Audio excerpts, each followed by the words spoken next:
Bienvenue chers téléspectateurs d'Afro Info 243, voici votre actualité. Il faut à la RDC une armée à la dimension de ses ambitions et de la vision d'un Congo fort et prospère, locomotive de l'Afrique. Telle est la déclaration du porte-parole des forces armées de la RDC, le lieutenant-général Sylvain Ekenge.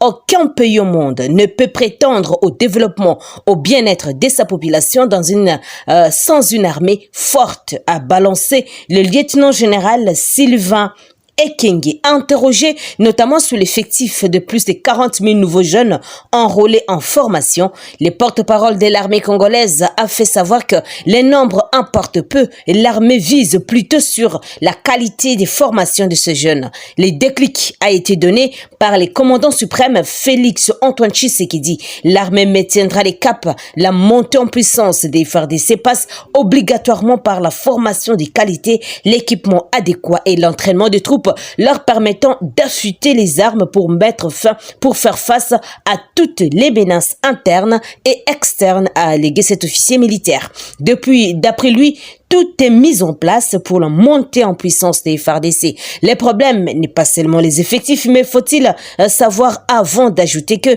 les grands enjeux sont autour de la formation, des qualités, des équipements adaptés à notre environnement opérationnel et des nouvelles technologies, de l'entraînement renforcé des unités et d'une logistique soumise à toutes les épreuves. La détermination de mise sur la qualité que la quantité étant en accord, dit le lieutenant-général Sylvain Ekenge. Plusieurs jeunes ont été refoulés et même reconduits dans leur milieu d'origine. Les quotas ayant été atteints. Qui plus et même les membres du groupe armé qui ont adhéré au programme de désarmement, démobilisation, relèvement communautaire et stabilisation ne semblent pas alterner cette vision de l'armée. Les conditions exigées pour être recrutés éliminent les membres des groupes armés et les rendent inéligibles et non partants. Ils n'intéressent pas les FARDC. Ces derniers ont besoin de jeunes gens aptes, célibataires, sans enfants, âgés de 18 à 25 ans, non en conflit avec la loi et d'une moralité irréprochable, a-t-il tranché? Note politique.cd.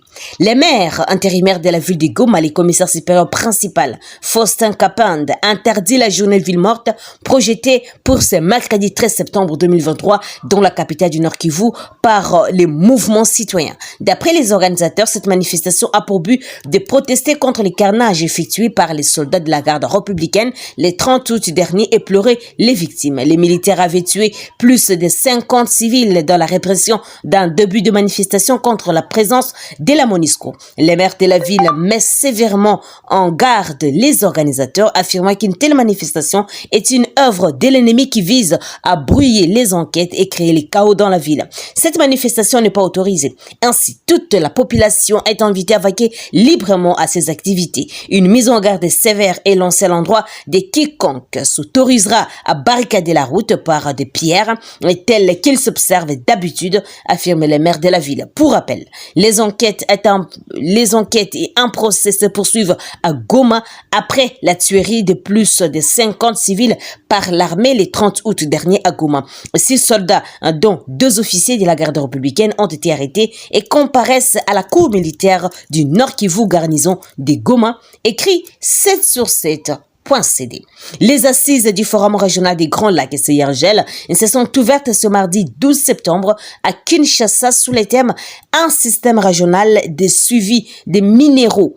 Une solution durable pour un commerce artisanal responsable dès lors dans la région des Grands Lacs. Organisé avec l'appui du secrétariat de la CIRGL, le bureau de l'envoyé spécial des Nations Unies pour la région des Grands Lacs et la coopération allemande, ce forum a pour objectif de créer un cadre d'échange entre toutes les parties prenantes afin de convenir des voies et moyens de mise en œuvre effective de la stratégie d'exploitation minière artisanale et la petite échelle de l'or dans la région des Grands Lacs. Et cette stratégie devra mettre l'accent sur le développement d'un système régional de suivi cohérent.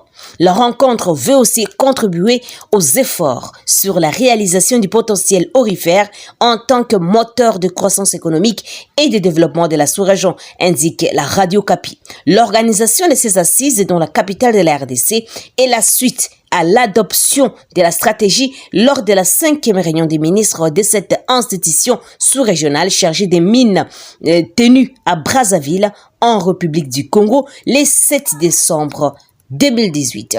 Le député national Claudel Loubaya s'insurge contre la mise en détention provisoire du journaliste Stani Boujakera 3 jours après son arrestation. Pour lui, cette arrestation s'inscrit dans le cadre de manœuvres dilatoires des services de sécurité pour brouiller les pistes et faire obstruction à la manifestation de vérité. Alors que les pays attendent avec empressement les éléments de réponse clairs à toutes ces questions et attendent que d'autres sur le supplice du député Okende, l'heureux d'heureuse mémoire, les services recourent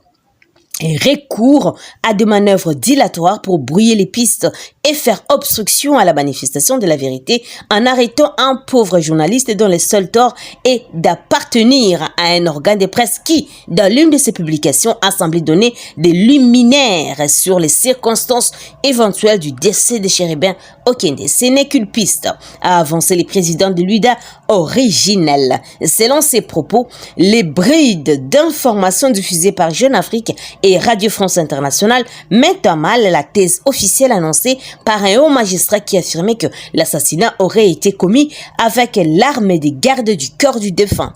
Ces crimes, poursuit Claudel Loubaya, couvrira à jamais de honte les quinquennats qui s'achèvent et la précipitation et la mise en scène de ces thèses embarrassant aujourd'hui la République, devenue à fond sur cet odieux crime qui couvrira à jamais la honte et les quinquennats qui s'achèvent, renchérit-il. Dans cette énième intervention, le député Loubaya regrette que les correspondants de Jeune Afrique sont mis entre les mains des services de sécurité alors que les assassins plutôt de Chérubin Okende restent inconnus et vivent en toute quiétude 2 mois après le meurtre. D'après lui, la commission d'enquête s'appuie sur l'oubli de l'opinion publique pour désorienter la quête de la vérité. Qualifiant d'acharnement l'interpellation de ces professionnels des médias, Claudel Loubaya craint l'imposition d'une hors-méta sur la tragédie qu'a subi le député national Chérubin Okende. Le journaliste ne peut pas devenir le bouc émissaire d'un crime, a-t-il argué. Stani Boujakera, journaliste directeur de publication adjoint de l'actualité .cd, a été placé sous mandat d'arrêt provisoire le 11 septembre après 3 jours de détention par les services de sécurité après son arrestation le vendredi 8 septembre 2023 dans la soirée à l'aéroport international d'Indjili, notre politico.cd. Messieurs et dames, merci à vous de nous avoir suivis jusqu'à la fin. N'oubliez pas de vous abonner, d'aimer la page et de nous laisser un commentaire. Je suis Santi Chisenga, présentement dans la province de la Chopo pour Afro Info de 43. Au revoir.